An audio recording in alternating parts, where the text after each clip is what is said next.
This is the morning news on LBC with Lisa Aziz. Now, NATO's North Atlantic Council will hold an emergency meeting today at the request of Ankara.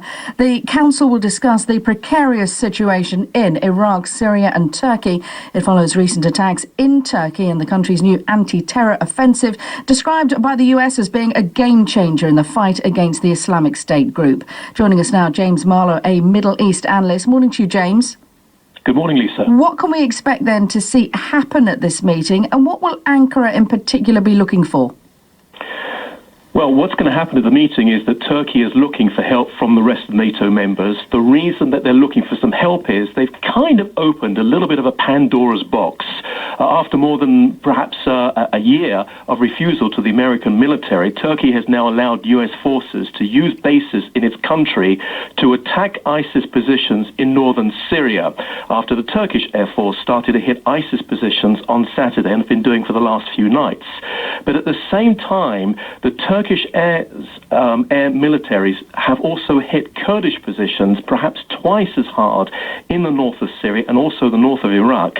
And some believe this is a cover to now restart up a war against the Kurdish. Now, if you remember, the Kurdish are the ones who've actually been making some major military gains against ISIS. In fact, they're the only army who have been really starting to push back ISIS in the northern part of Syria and Iraq.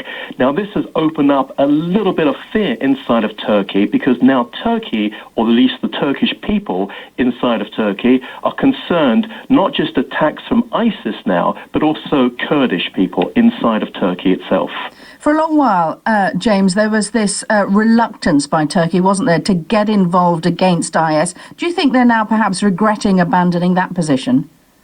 Well, some have actually accused Turkey in the past of having some type of a link with ISIS itself in Syria, specifically in relation to allowing ISIS fighters to attack Kurd positions in northern Syria and northern Iraq. And Turkey has stayed out of the fighting to the displeasure of the Americans. And also we know that if you wish to travel to Syria and then on to Iraq, you can do this by traveling to Turkey and then getting assistance into some border crossings over there. But right now, that President Erdogan is quite unpopular, and therefore that he's made this decision now to attack ISIS.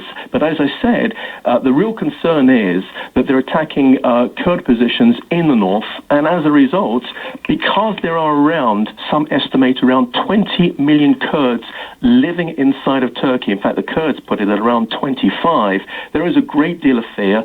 President Erdogan's popularity is going down. He did recently win a general election, but he only scraped through, and his popularity is going down, and there is a great concern, and therefore he's requesting help from NATO to come in and protect Turkey at the best of their ability. James, always good to get your assessment. Appreciate it. Thank you, James Marlow there, a Middle East analyst on that important NATO meeting being held later on today.